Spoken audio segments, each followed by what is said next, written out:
Hey everybody, Yost here, Cromer Sport Fishing, British Columbia, Canada. How you doing? Thanks for checking out the video. I'm going to run through today, do a real quick, super effective coho pattern that we've been running all fall. It worked well for us. Maybe it'll work well for you.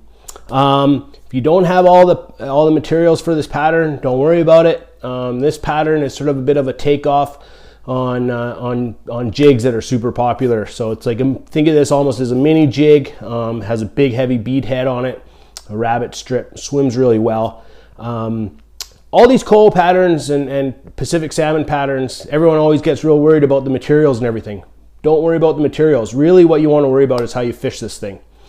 And I'll cut in here with a little bit of footage from hanging out with my buddy Elliot Brass, fishing fellow 76. I'll link him down there. But yeah, Elliot Brass, we were up on an upper section river. We had a really good day. This was the fly that did it for us. But really what it came down to is it came down to how you fished it. And all these flies really are built to be fished on the strip in some slower moving water. If you're not getting bites on a fly, coho fishing, switch it up. Put a little different action on it, but little short poppy strips on these flies seem to work best. So this, can't take credit for this fly at all. This is a fly that I actually kind of changed a little bit. I stole it off a buddy named Johnny, and Johnny had, I think, took it off a buddy named Austin. Both guys a guide for us. So this is the fly here. I'm going to run through real quick. We'll show you how it looks, show you how to tie it, and yeah, hope you enjoy the video. Here we go.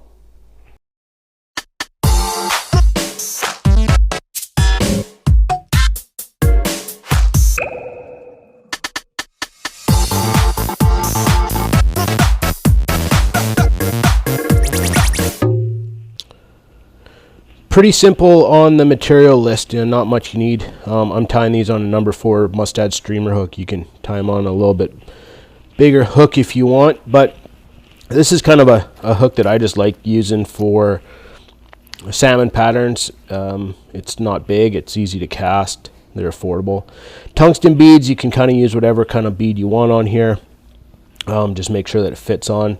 I usually tie these in a couple different size beads. You know, I have some bigger beads, some smaller beads, depending on water flow and kind of how deep I want to fish it. So pretty easy start. This is 140 thread. I hate tying with 70 thread.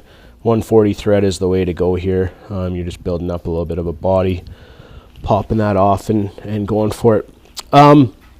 Flat diamond braid. This is just in blue. I don't think it matters what you tie it in, but I just love this stuff. I use it all the time for all kind of different patterns. It just works well. It's really durable. It's just one of those materials that you have a couple different ones. I have pinks and some silvers and some golds, and I just end up using this material a lot for salmon and steelhead flies here, so, and bull trout flies too. Just, it looks good and really durable material. Just tying it off, securing it, give her a snip, and then we are going to tie in our zonker strip or rabbit strip. Again, doesn't matter what it is. This one I'm going to tie it a little bit shorter than some of them, but if you leave them long, then you can trim them on the water if it's too much weight to cast. But just tying this in real secure with that 140 thread. You can lengthen it out whatever you want.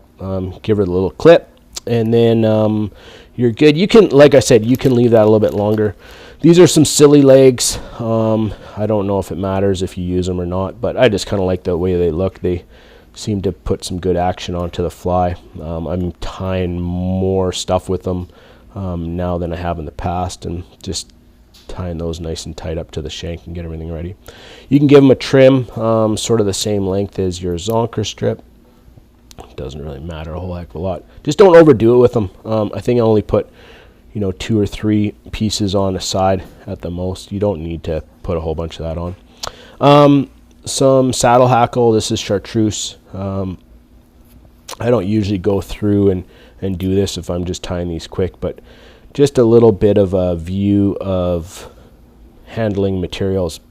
Really, when it comes to fly tying, everything is how comfortable you are with handling the materials, and the more you tie, the more you'll be comfortable. And and just kind of setting up your saddle hackle so it spins nice onto the fly. I didn't even trim the end there, just kind of wrapped up. It doesn't really matter, and just to get this laid out and set back nicely on the fly. There, you know, a couple wraps here, maybe 3 or 4 wraps. Don't have to, again, overdo it. But that's sort of the finish of the fly right there. It's pretty quick, pretty simple fly. Pull that hackle back, give it a little pinch, and you'll see that it sort of lays out a little bit nicer. It looks like a little bit of a mess to begin with. And then I just tying it off here. I just half hitch all my flies. I don't whip finish any of them. I very rarely even glue them. There's 3 half hitches here. I see that you'll pull them real tight, and they'll just sort of kick back in underneath the bead there. These flies don't come undone. You can certainly whip finish it if you want. I just always find it easier on a half hitch, and it's quick. So yeah, that's it right there.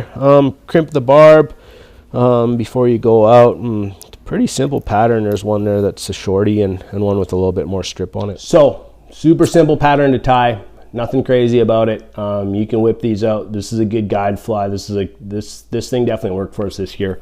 So if you liked it, hit the like button. Throw us a comment. If you got a pattern that you're kind of wondering about that we fish here in the Pacific Northwest, maybe something I haven't done, leave a comment, and I'll see if I can whip them up. It's winter time, so I got a little bit more time on my hands to fool around and hopefully do a few more time vids. So thanks for watching. Good luck out there. Remember to pinch your barbs. Remember to keep your fish wet. And yeah, that's it. Thanks. Cheers.